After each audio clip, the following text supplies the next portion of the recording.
Hey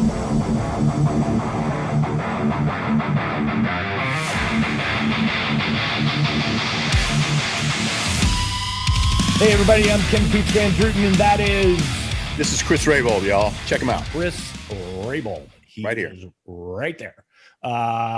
We are here with Pooch and Rabold, episode 35. Shouldn't we have like a bunch of noisemakers and celebration and fireworks and shit going on?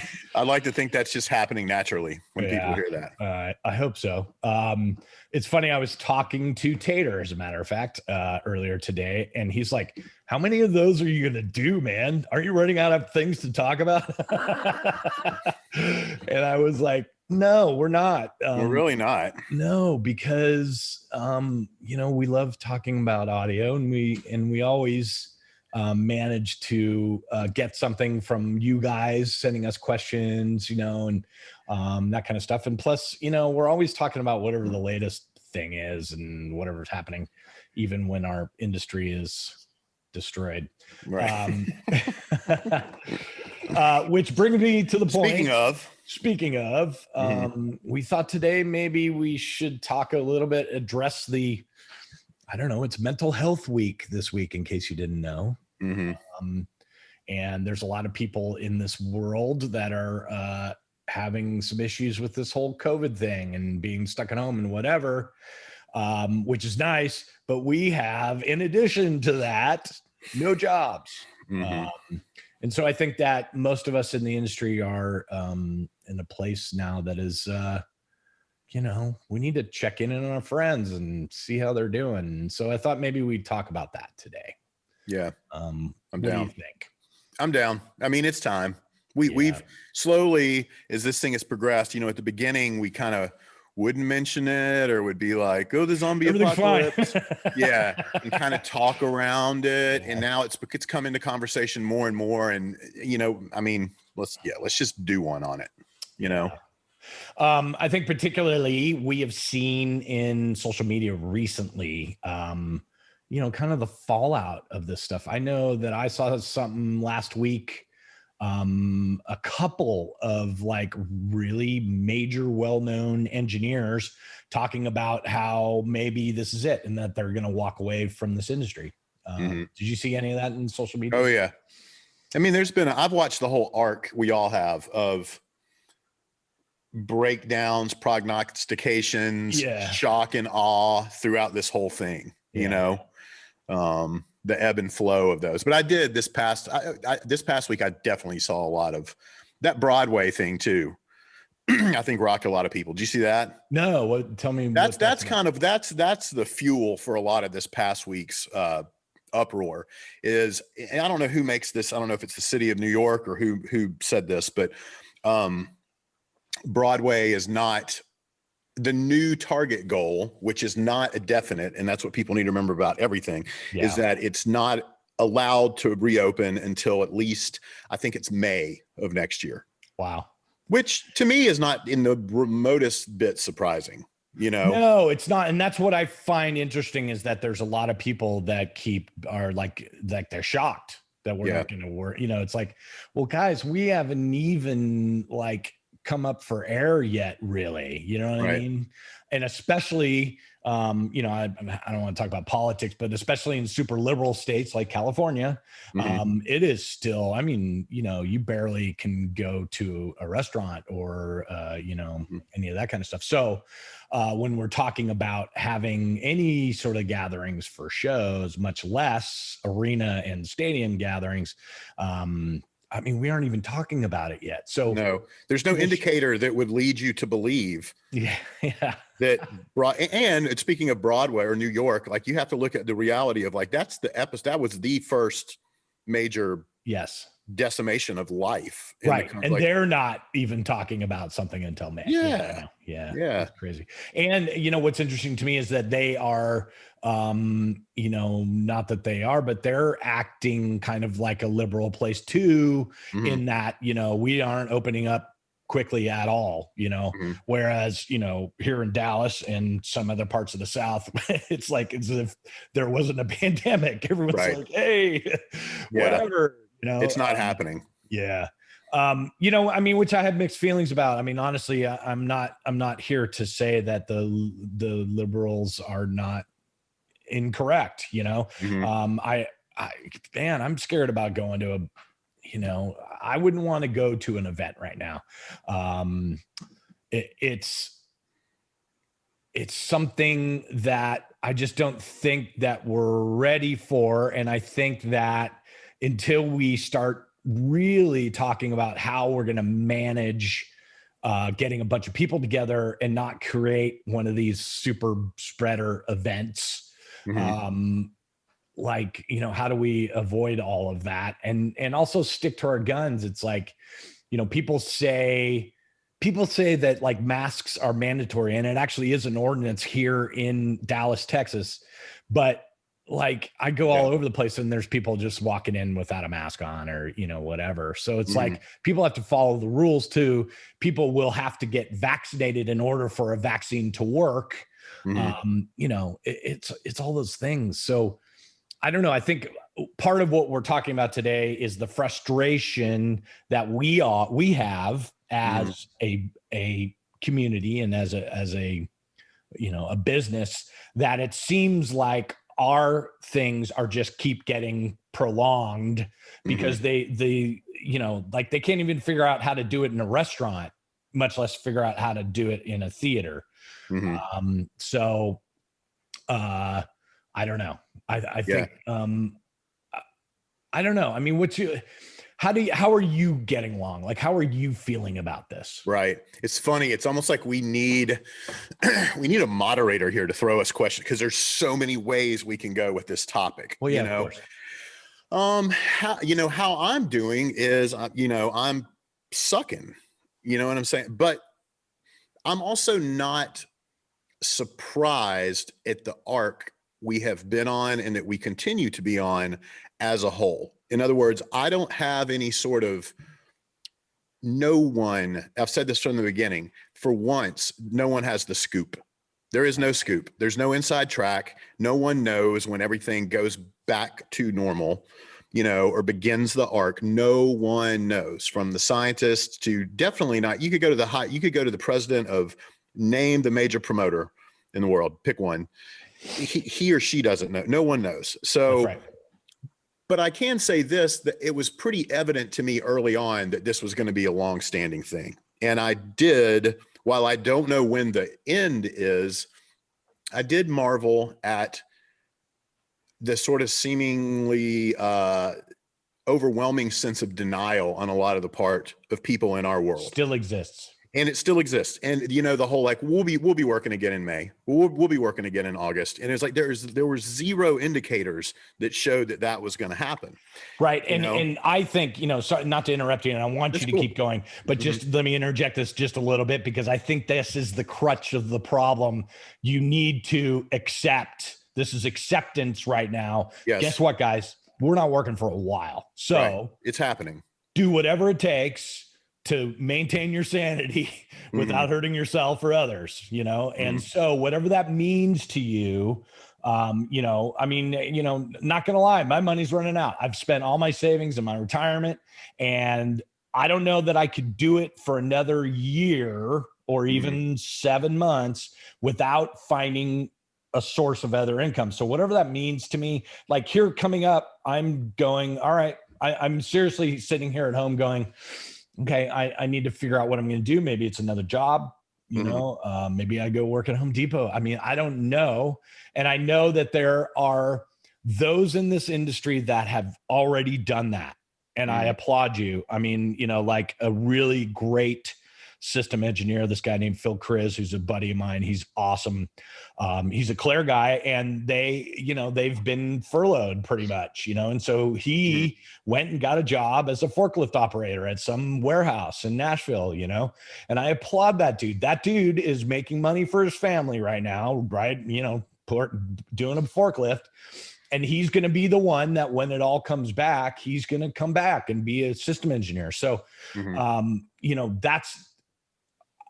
I hate to say it, guys, but that's what we have to do. Like, do it. Like, figure out another way to support your family right now, because this isn't going away. Right. Well, and to your point, you know, you mentioned acceptance. You don't have to like something to accept it. In fact, I had that very conversation with someone yesterday, and that's a painful, painful, painful realization. When you come to acceptance of something, there is oftentimes freedom involved in it, but it doesn't go away. It doesn't, it allows you in time to let it will lessen. But in the moment, particularly now, to accept that this is happening does not mean you have to like it, you know? Nor do you have to do anything other than just go, okay, fuck, this is happening. This is real, you know? And what you But it does require action though, right? It requires, and I think that's the point, is that there's a lot of people that are just feel like the overwhelm. Well, overwhelmed. That's what I was getting ready to say. And I feel the overwhelm, every last bit of it. God, do I ever, you know? But in that acceptance and realization, what I saw for a long time was a lot of people thinking that either it just was going to go away magically, or that someone was going to kind of swoop in and save us somehow. I don't know what that means, but you know, that there was like, I don't know. And I understand. And it's like, I'm really not ripping on anyone for feeling that way. Like, no, that's just a reaction. But something you just said to me is something I want to talk about too, in that, you know, I saw something the other day, and I've heard this so much, and I have now said this on a few little, you know, whoever's wanted to talk to me, and it put it out. So, you know, People magazine and the Wall Street Journal and US so anyway, World Report. Yeah. Right. So, but my message is this, something that I've read a lot that just drives me crazy is like, this sort of like, it is the biggest no shit statement either, in that I fear we are going to lose people in this industry if this continues. Yes, assholes, we are going to lose people. Lots of us, including businesses, businesses, and that it's happening. Yes, it's happening. But here's the thing. First of all, no shit, are we going to lose people? Yeah. But this is what bugs me, is the notion that with the attrition that people can't come back. And that's what I hate. And I've said this a lot. This is our Great Depression, you know, and you've heard me say this. This is our Great Depression. Like, this is happening 100%. This is as bad as it gets, you know, and let there be a story of pride in this, in that, hey, you know what I did during, what did I do during COVID? I drove a cab. Or like you said, I worked at Home Depot, or I went and do all of that, and then tell that story on the bus when it comes back. That's right. And the problem is, there's so much fear that we're never going to make it back to the bus. The whole notion of the new normal, the whole notion of all of these, you know, all the naysayers and all of this and that drives me crazy. It drives me crazy. It's twofold.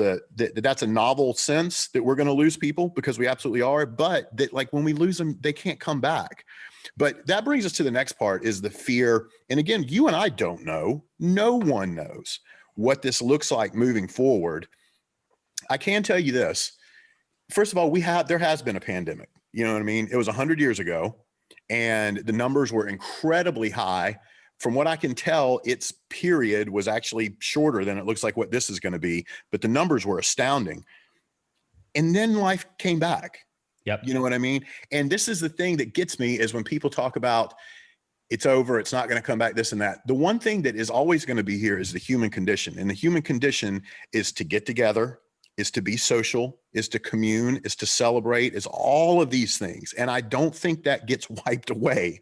And we're not the only ones struggling. When people talk about when things get back to normal, they're talking about when people can be with people, you know? And I do think that will override this and allow us to get back to where we were. I really do believe that. But again, I don't know that. I could be wrong, you know? No, I don't think you're wrong. I think you're absolutely right. I think that it is driven, you know, I talk to friends of mine that aren't in this industry at all, and they are all going, yeah, we'd love to go to a show, you know? Right. Or we'd love to go out and be around other people. I mean, it's a thing, right? And it's going to drive, I think we're already seeing it by some people acting inappropriately. Like, they're like, you know, literally like, F it. I don't care. I'm going to the beach you know, in July or whatever. And so this will be driven to a point where people will just say, okay, I know that, you know, I know that we're having a pandemic, but we have to go back to having some sort of life, and we have to, whatever that means, you know. And I think we're just navigating through some kind of way to try to figure out how to do that safely. You know, I know with Wrong End of the Snake, you know, Tater and I interviewed Sean Clare, and he was talking about a super fast testing method, so that even without a vaccine, they can test people in 15 seconds or something. And so getting people to line up for a large event, if you could all nail them with 15-second COVID tests and know that with a pretty good indicator that, you know, 99.999% of the people are definitely don't have COVID, I think that we could maybe get insurance companies to come back and play, because that's really the problem right now, is that we can't get insured, so we can't have shows. And so, you know, I think there's a lot of things in place. There's a lot of people that are a lot smarter than me, trying to figure this out. You know, there's publicly traded companies, you know, Live Nation and AEG that have to speak to their shareholders and explain to them why they're not, you know, getting any money. I'm glad you said that. And so those are they will be the driving force for us to go back to work. And real quick, let me jump in. I'm glad you said that. And guys, this is like nothing righteous. Forget what I said about the human condition. Let's go back to how the world works. Yeah. The world works. Here we go. Money. Yeah, you know what I'm saying? 100%. And I forget what the number that we see all the time now through, you know, the Restart campaign and everything else, that in the US alone, it's 12 million people and it's like X billion dollars a year, whatever it is. Our industry is larger than the automotive industry, or whatever that number is. I need to put it to mind so I can reference it all the time. The point changes though, but shout out to Michael Strickland for, like, you know, kind of heading that up. But yeah, it does. Yeah. But whatever it is, it's gigantic. So let's be honest. Someone's going to figure out before the world as a whole gets back to normal, and meaning until we normalize with COVID-19. And there's a number of hurdles. There's the vaccine. Once we hit the vaccine, there's I'm not going to take your vaccine. And I understand that too. There's this whole number of hurdles, but in time, once we do become accustomed to living this, even before we get to that, guys, there is too much money on the table. That's right. For them to not put every effort forward to try to figure out how to make this work. It's not going to be overnight. It's not going to happen overnight, you know, but I do believe that. So take solace in the fact that, hey man, there's people making way more money than us, that they don't want to lose that money. They don't want to walk away from this. What did I see the other day? The Manchester Arena recently had like its naming rights changed. Like there's someone out there that just paid, I forgot what the total was, like 15 million pounds or something. It's like all that stuff's still happening. Like all of these businesses are still anticipating this stuff being there in some way. And they're making moves. And again, they too don't know. But people are, and I do feel you have to do some of that. Like we have to, you know, people will tell me every now and again, like, yeah, I saw some dates for XYZ for next year. And I'm like, well, yeah, that's great. I could book a show. That doesn't mean it's going to happen. But I do think we have to move forward, like keep not delusionally, but do move forward as though it's going, you know, I don't know. We have to, you know? Yeah. I mean, listen, if you're one of those people that are saying this is never going to, you know, the industry is destroyed, it's never going to come back, I think you're wrong. 100% wrong. I do too. It's just how long. And so then it becomes the, you know, the biggest problem that I have is swallowing your ego and being like, all right, now I'm going to be an Uber driver.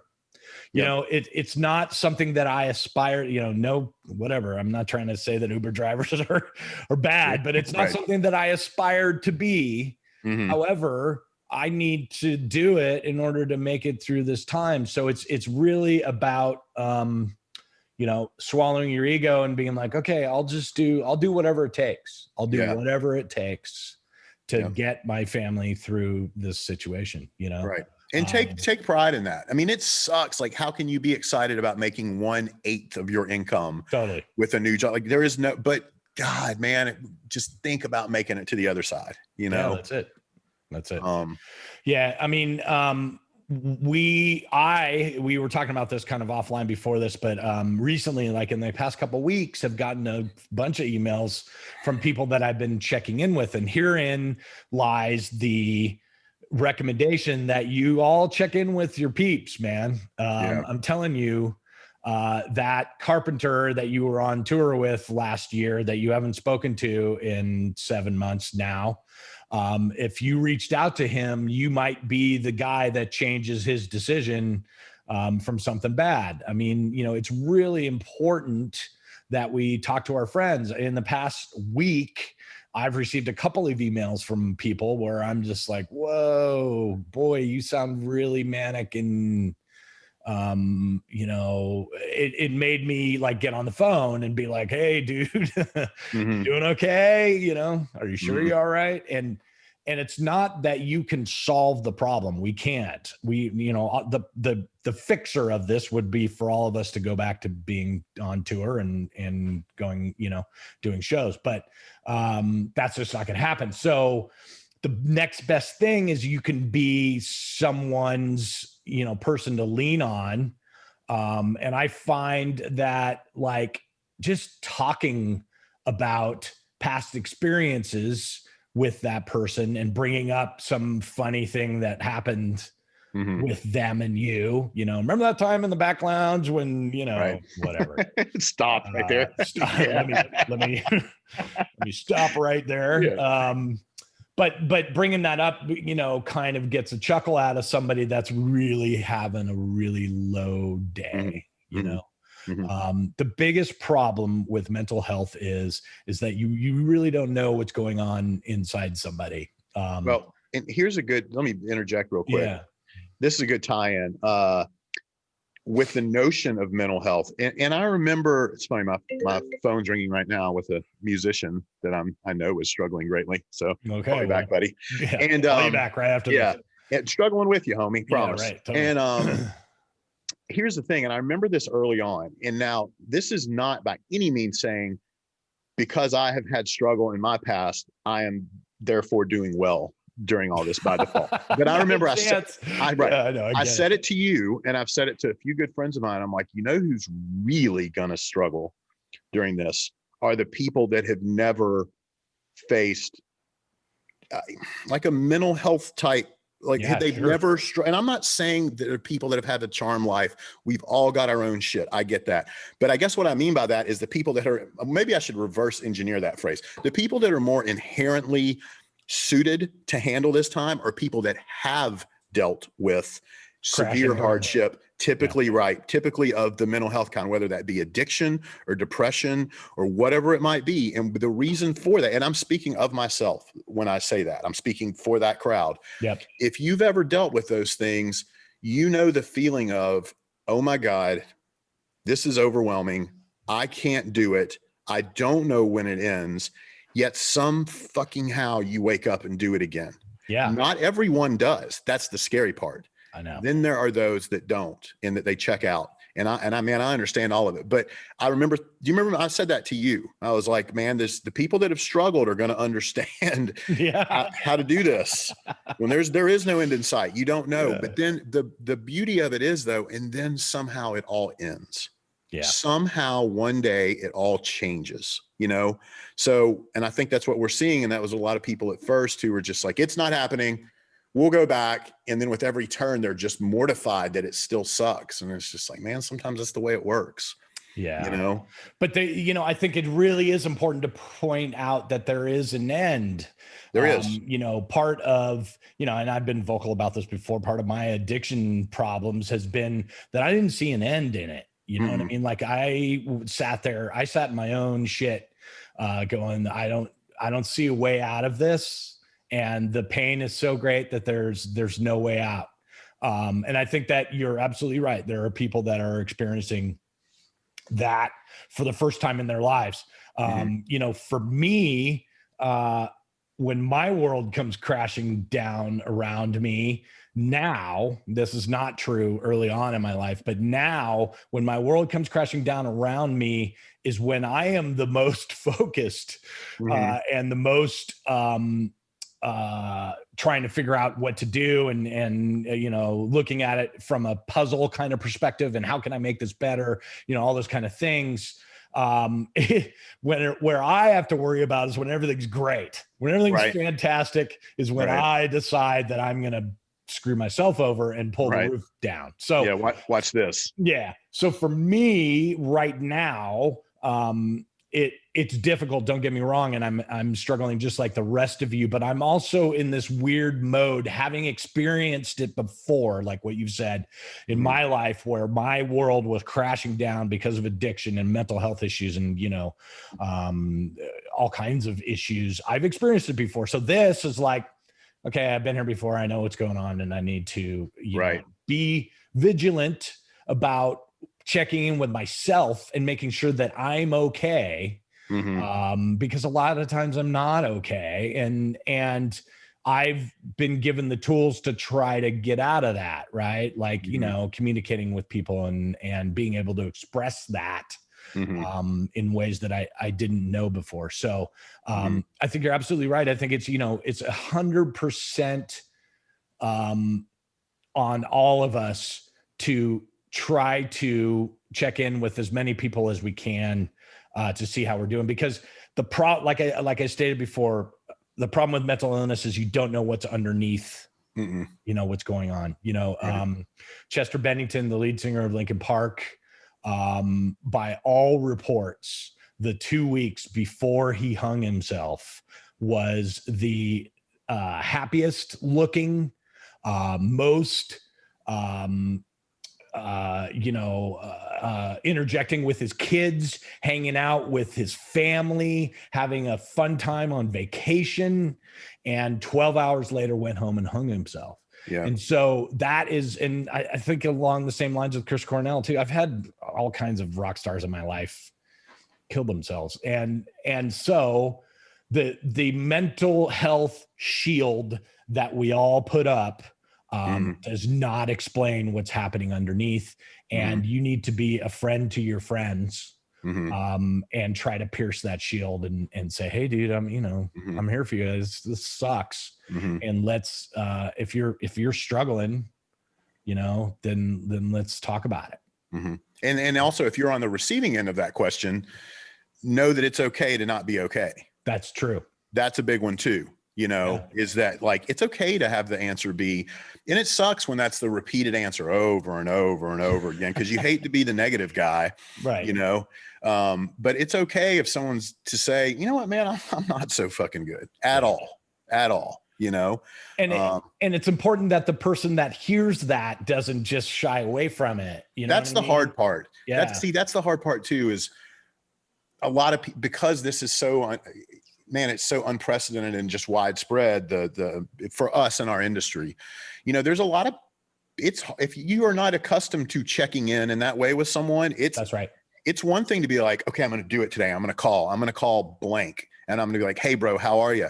What do you do when they say they're not good? Because that's a new position that might be new for both people, in which it's okay if it's awkward and because that too is a practice. Yeah. And it's hard, man. It's hard when things are like they are now. Like there really is no other message other than sometimes you just need to say, hey, you know what? I hear you. Like I hear your words, and I don't have the answer.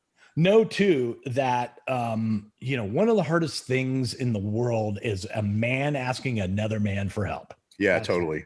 Like one of the hardest things, and it has something to do with ego, and it has something to do with societal placement norms. Of how we're supposed to act as men.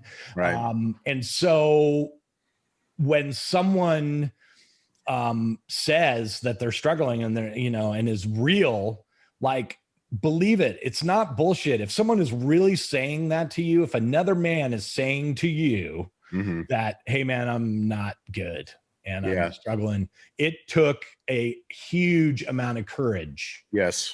For that person to say that. And so don't just let it hang there. And yes, it's going to be weird. It's going to be awkward. It's going to be strange, but don't ignore it. Like say, really? Okay, cool. Well, let's talk about it, dude. Like what's going on with you? Right. Is there anything I can do? Those it is a hard conversation, right? It is. I don't know. Do you have any more advice? What you would say if, what if you called me and I said, dude, I'm what do you mean? What if? We know how we do this. Let's tell them the real. All right, let's be real. Yeah. No. And we talk to each other on a regular basis, right. almost every day, and both of us go, right, I'm not good. I'm sucking. What helps you? What do I say that helps you?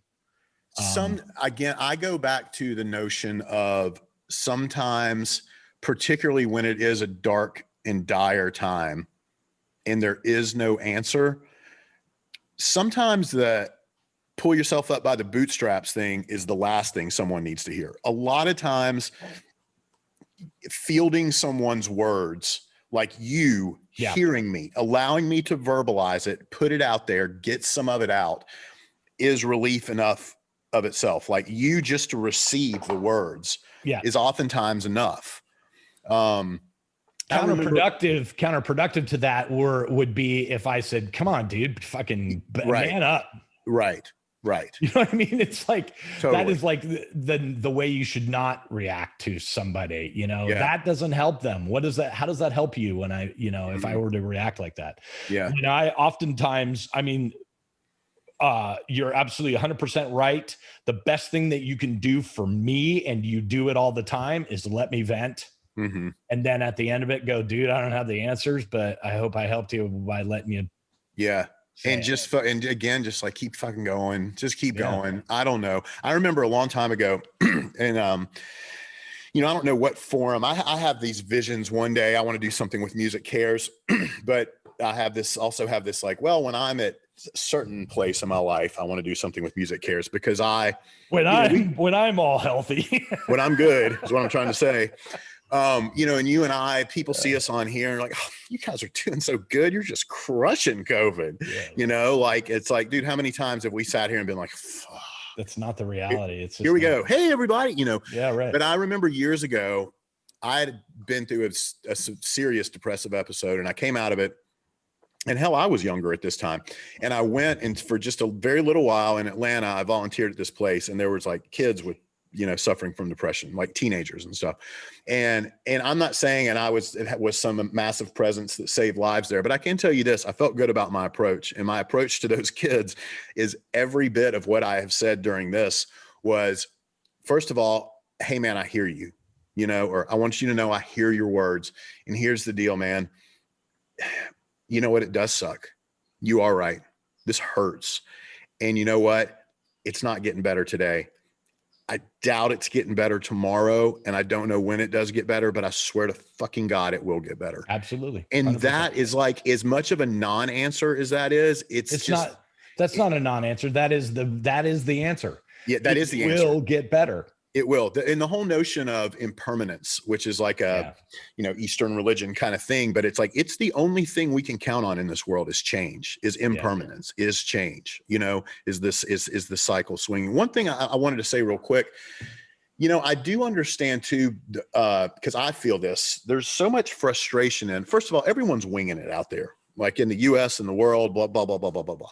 Like there is frustration when you see based on like volume, where you go, well, wait a minute, that plane I realize is spaced and is not doing as much business as they did, but it is still half full. And it's easy for someone to go, well, based on volume, why can't I go do a show at half full? Or you look at a football stadium that only has 25,000 people in it. That's the thing. The norm in college football this year is 25%. And then you're like, and they are spaced, but they're not. They are wearing masks, but they're not. It's hard to look at that and go, fuck, I'd love to go do a show at 25% capacity. Yet we are as shut down gets. And so I understand the frustration that exists over that. And me personally, this is my feeling on it, is I'm basically at this point like, okay, what are the rules? What do I do? Okay, I wear a mask. But if I'm like out in the open and I'm not near, okay, what is it, 6 feet? I'm just like, what do I have to do? I know. I'm not going to lock myself in here. Right. I'm not, but I will follow the rules. And I feel like if we could just God damn it, just do that, you know? Well, I mean, and that's been the biggest problem is that, there hasn't been, all of the local government has been left to make up the rules. So now I know here in Dallas, I live in Dallas, and in Ellis County, which is right next to Dallas County, the rules are almost 100% opposite of each other. Yes. So a restaurant on the same street that separates Dallas and Ellis County, across the street, you don't have to wear a mask and you can eat inside. But on this side of the street, you got to eat outside and you got to wear a mask when you walk in the building and walk out before you get to your table. Then you can take a mask off and eat.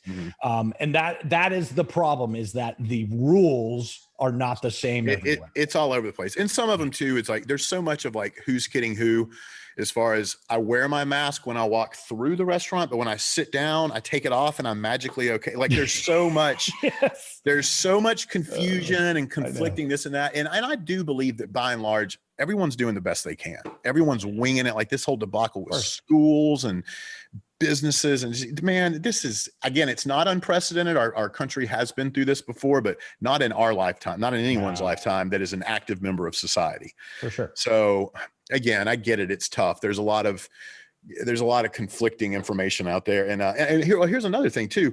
You mentioned like a lot of areas that have been on lockdown. They're in full lockdown. A lot of the more left-leaning states or this or that. When you look, this is what's a bummer, because the weather's just warm enough now. Like here in the South, there's a lot of drive-in shows. There's like outdoor stuff. There's like quite a bit. I mean, quite a bit compared to where we were months ago. For sure. There's this sudden like seeming hope that, hey, things are happening, but what's going to happen is the weather's going to turn. And like, so it's like, see that and be encouraged by that, but also know that that's going to stop when the weather turns. And that's the bummer of what's going on right now. Is the weather's going to turn. And and I think you brought it up. I mean, the problem is that, okay, so you look at these drive-in things and you look at college football, you look at regular football, and they're, trying to put 25,000 people. But the thing that a lot of us in our industry don't remember is that the money for those things is not about people showing up. The money that those people generate and make is TV money. Correct. And so yes, they make money by audiences showing up, but they do not require an audience to function. Whereas we 100% have to have an audience, and we can't have it be 25% because it does not pay for an artist to do a tour when you can have only 25%. It doesn't pay when you can only have 50%. Right. It doesn't pay when you can have 75%, by the way. I don't know if you guys, if you've never been a production manager or a tour manager, you may not know that the margins of this stuff, yes, millions of dollars are being made, but millions of dollars are being spent. Absolutely. And so a 75% capacity show is really not a moneymaker for an arena or a stadium artist. And so we are in a place where this 25%, 50% is not going to work. People just aren't going to go on tour when they can only have 50% of people in the building. Unfortunately, that pushes us further and further along down the road. Sporting events will say, sure, 50%, that's fine. We can do that. That's going to be great. But our industry won't. And so, just be realistic about that and know I'm looking at this and being, if I want to be real, I'm like, 2021, not so sure. In the large event industry.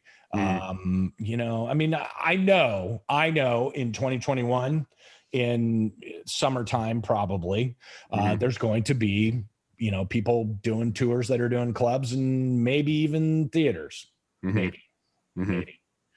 But that's not going to trickle down to my source of income, I don't think, until much later, unfortunately. And so I am acting like that. I'm acting appropriately. I'm looking at that and saying, okay, worst case scenario is I don't have anything until after 2021 summer. What's it going to take for me and my family to survive until then? And you know what? And hear us say too, that reminded me of something. I remember something else. Another arc I have watched during this whole thing is some article comes out where, God, I don't know, Bloomberg interviews, I'm making this up, the tour manager for They Might Be Giants. And this guy tells us when shows are coming back. No one knows. Yeah. No one knows the arc of this thing, nor do we. Like, I have my opinions on when it comes back, but it's more just like a hope. Like, sure. Nobody knows. One thing that I tell people that is kind of, you should sort of feel good about is that you got to remember it's 2020. Of course, no one can forget it's 2020 now. What I mean is it is this modern era of zero attention span. Yes. And things move super quickly. And while it is going to be a slow roll back into this, once people see it and it's normalized, I do think then they'll be just like, okay, well, we're doing that now. Like it'll be, I think that. I'm not saying like the first show, if the show happens on July 37th, that's not a date, Chris, July 27th is what I was trying to say, of next year, that one show happens and then on July 28th, it's on fully. I'm not, but I do believe, remember how quickly we move on. Think about how quickly we have unpleasantly adapted to this. That's the one thing that people talk about. People talk about how, well, everyone's just gotten used to this. No, that doesn't mean they're enjoying it, but that just shows how quickly we adapt to whatever just happened. And I want to think that we will quickly want to move on once we realize collectively that it's okay, whatever that means, you know? Yeah. But I mean, also, you know, back to, not to keep going around in circles, but you know, back to the money thing. Publicly traded companies will not allow this to keep going. They are going to figure out some sort of way for us to have shows. And so where I get a little weirded out is I know that I am going to be asked to start doing shows before I feel comfortable, I think. And so there's that side of it too. Like, you know, I mean, listen, I'm in that high risk group. You know, I'm an older guy. I've got diabetes. I got high blood pressure. I'm overweight. You know, I'm like the guy that they keep going, you know, you don't want to have that thing, man. It's going to kill you. And so there is honestly, and I'll be honest, recently I've turned down two things because I'm like, yeah. I'm glad you brought that up. That's a big one too. There's so many, there's so many moving parts in this. It's like when the industry comes back, are you ready? You know, there's all of that too. But the hard part about that, and that I talk to people about that a lot, is that you may not be ready, but you're going to be forced to, because I need to make money, right? You know, so here I am doing my Uber job, right? Making an eighth of what I make, barely like paying to put food on the table. Someone comes to me and says, hey, you can do this weekend thing that pays me what I make in a month doing Uber. I get in a weekend. I'm going to have to say yes to it, regardless of how I feel, whether I'm safe or not. And so that's scary, right? Like that's coming. Yeah. And that's almost a good problem to have, because that represents some turn, some arc, you know. 100%. Like, listen, I'm not saying I'm not going to be happy to be offered work. I am 100%. And the two things that I turned down were almost 2 months ago. And so it was a little too soon. I was like, I don't think so. And I haven't been offered anything since then, but in regards to doing a show, you know, going somewhere, doing a show where there's going to be people, you know, yeah, I mean, I don't know how I'm going to feel about that when this all, you know, because I know the money people, the people that are publicly traded companies that need to make money are going to start opening events before there's a vaccine, before there is rapid testing. They're going to figure out a way to do this to, you know, trick an insurance company into, you know, applying for it. And I know I'm going to get a call where I'm going to have to be like, I'm not sure. Right. I mean, what are your thoughts about that? I know that you've gone and done a couple of things. I have. My thoughts are, and this is my continuing thought, is again, it goes back to it goes back to the whole, like, what are the rules? What's the best I can do? Because I too, man, I got to tell you, I got a number of conditions that don't bode well for this, and, but my feeling has been to date on the few things that I'm done, what are the rules? What does it look like? What is travel? And then, okay, so I travel. What does that look like? And I'm kind of operating under that whole premise of, I'll wear my mask, I'll keep away from people, I'll wash my hands, I'll do the best I can. And, so it's not a flippant sort of, oh, COVID, whatever. It's more of just like, it goes back to, hey, this is happening. And it becomes my choice as to whether I go do this. And if I go do it, can I do it as responsibly? Because it's not just for yourself. Of course, this is the big, huge problem, is that mask isn't just for you. It's for everyone. It's not for you. It's for it's to protect the other people as well. And that's it. And that's it, so. And that's the problem that I have, is that then there's the other people that don't give a shit about me. So yes, I texted a friend of mine, a guitar player friend here in Athens, and man, I can't, I'm just like, hey, can we meet like out? Like, I live here in this area where we could be 50 feet away from one another. Yeah. And talk like we could. I'm like, can we do? And he just is mortified. He won't leave. And then so I finally spoke to him the other day, and I'm like, man, what's the deal? I was like, first of all, he told me, I was like, do you see anyone? So he's working from home. He has like a normal job. He's like, man, I go get coffee early in the morning, but when there's no one around, and then sometimes I see people at the grocery when I go pick up groceries. And he's like, but then where it went was and I get it. He's like, I hate it. I look around and I judge everyone on who does and doesn't have a mask. And it's like, and that's the crazy shit. Like, the poor guy, and he's a super sweet guy. He is just racked with both fear and anger right now, and I don't want to do that. That can't feel good. I've never heard this come out of this person's mouth before. Yeah. Like it did. So I gotta be honest. I'm that way pretty much, I'm like, I go to the store once every 2 weeks. And I go like, at 2:00 in the afternoon on a weekday, so that the least amount of people are like in the store. And then I'm, this agoraphobic, like totally, putting hand sanitizer on every 5 seconds while I'm, getting my groceries. But at least you're getting out.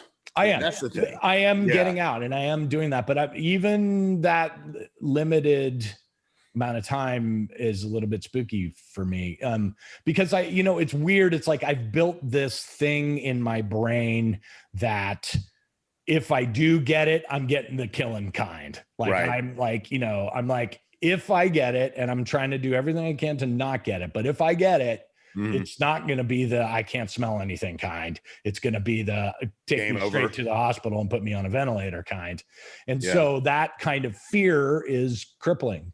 Thinking in this too, the one thing we have mentioned without saying it, what so many of us are dealing with is, God, good Lord, think about everything we've just mentioned during this. It's all so heavy, it's heavy. So heavy. And what's super heavy is, we're walking around dealing with all of this shit, but we don't, like, many of us have dealt with major life stuff while our career was going on. And that career provided identity. It provided praise. It provided money. It provided all these things that kind of helped prop us up while the rest of life was shit. And right now we don't have any of that, but among the main things we don't have is that identity. Yeah. We don't have that identity anymore. And it's it's the thing we've always known is like, I am not Chris Rabold, the front of house engineer that's done pretty well, blah, blah, blah, blah. And I've known that intellectually, and that's been a nice conversation piece, but now it's really happening. Yeah. And it's way tougher than I thought it was going to be, where when we do go to that grocery at 2 PM, no one gives a shit who you work for. No one, there are not a team of guys that are there setting up for you. It's me. If I drop something in the parking lot, there's no other dude that's got my back. There's we're just like, I know. We're just us. And because of the industry that we're in, we are adrift on this little island. I mean, we really are by ourselves in this. And, you know, we don't all live together. That's the weird thing. You know, when you tour, it's like, it's so weird. You make, or you work in the live event business, you make bonds that are so incredibly strong, so strong. And I the only thing I can compare it to is like being deployed in the military, which I realize, guys, I'm not, but that's the closest. No, I know. We say that all the time. It's like, listen, I'm not, you know, I'm not protecting our country. Like, I'm not a Navy SEAL. Exactly. And by no means are we trying to take anything away from our military brethren. I mean, those guys, you know, defend our country and do things that we would never do.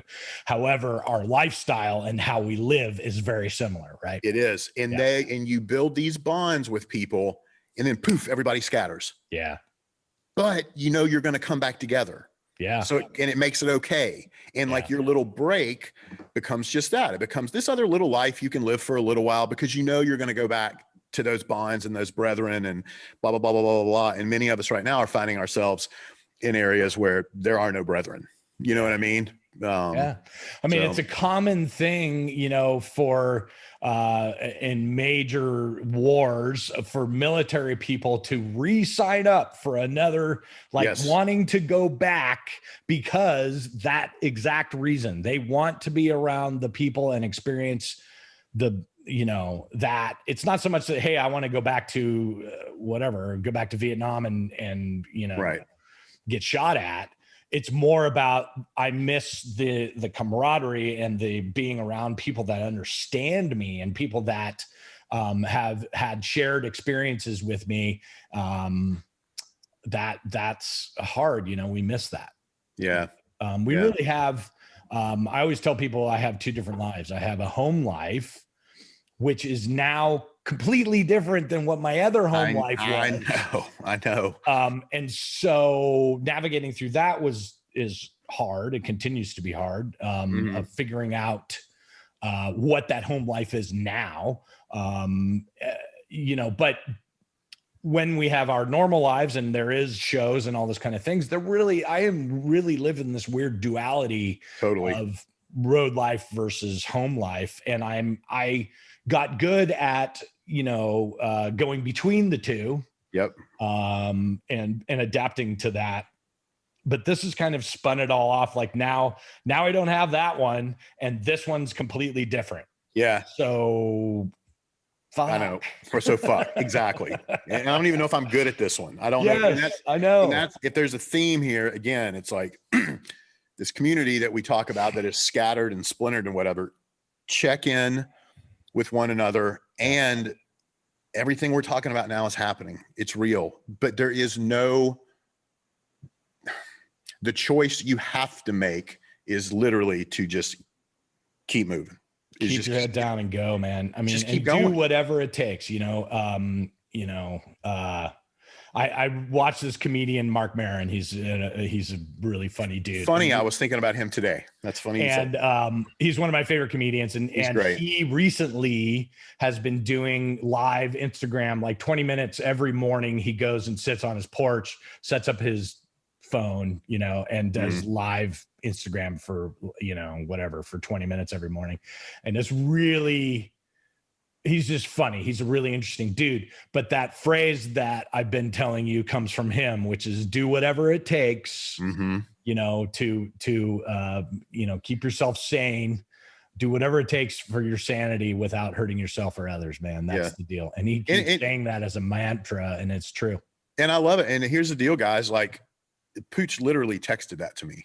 Yeah. Like, sent that to me, like tongue in cheek and very serious. Yeah. And I got it and both laughed and went, damn, that's good. And maybe that propelled me for another 10 minutes. Yeah.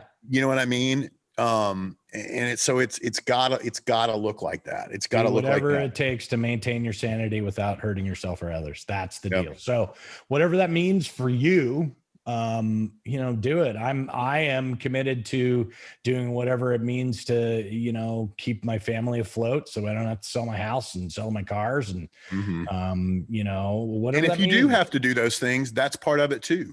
Well, that is true.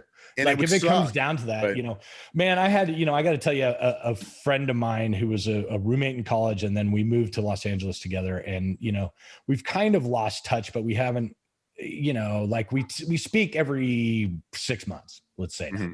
And he got out of the music industry. He was an amazing bass player, and he was a founding member of a band called the Tories, and just an amazing dude, a really great musician. But he got out of the music industry, married a girl, and he got into a whole other industry, whatever, and is doing like super well for himself. The guy's multimillionaire guy. He did really well for himself. And that dude today, like, texted me and said, "How you doing, man? Are you doing okay?" And I was like, "Yeah, I'm doing all right. This is, the financial insecurity of this sucks, and whatever." And that dude was like, he's like, "Are you okay, man? Like, do you want to borrow some money?" Wow. And I was like, wow. Maybe I do. And I'll tell you what my answer to him was. I said, "You know what, man? That means the world to me that you offered that. But can you ask me again in October 2021? Yeah, right. Because, right now I'm doing okay. And I'm, things aren't bunnies and rainbows, but, I'm doing all right. But another year of this, we'll see. Yeah. It's going to be whatever I got to do to, maintain my sanity and without hurting others." Yeah. So, it is what it is. But I guess the message here from me is don't be paralyzed, because that's what I've really felt like, is that my life is on pause. Like literally it's a VCR kind of a pause where you push the pause button and there's all these lines across the screen, and it's, it's a jittery, that's good. That's what my life is. It's a frantic pause. Yeah. It's a shitty resolution pause is what's happening. And so I am managing my way through that, and doing whatever it takes to get through that. And you can too, but don't sit in it. Don't sit in it. Do something about it, whatever that means for you. If that means that you have to find some other industry to work in, or even if that means not just sitting at home and being paralyzed, like get out and, go to the coffee store in the morning when nobody's there. Like get out of your house. Yeah. Right. Yeah. And so I hope people are doing that.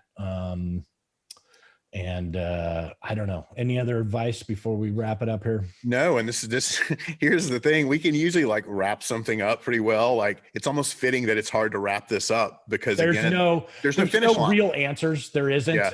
But I think what we're trying to say is that we're all in the same boat. We all are experiencing the same kind of issues.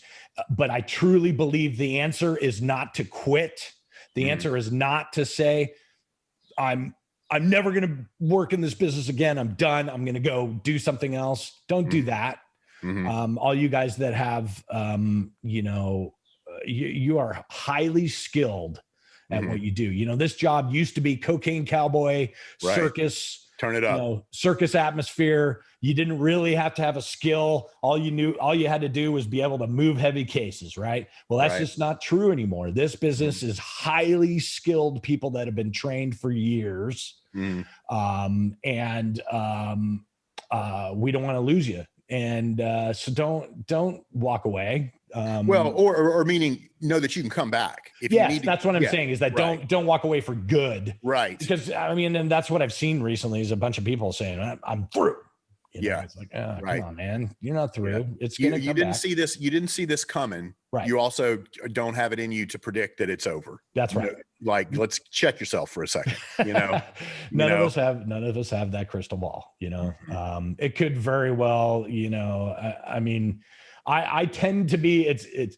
I'm trying to be motivating for you, but I tend to be the glass is half empty guy. I'm like, sucks, we're all gonna die. Right. That's like literally, what's going on behind the scenes. But we don't know. A month from now, it could be like, you know what? We figured out a way to do some rapid testing, and we think we're going to be able to do some shows in a month. That could happen. Right.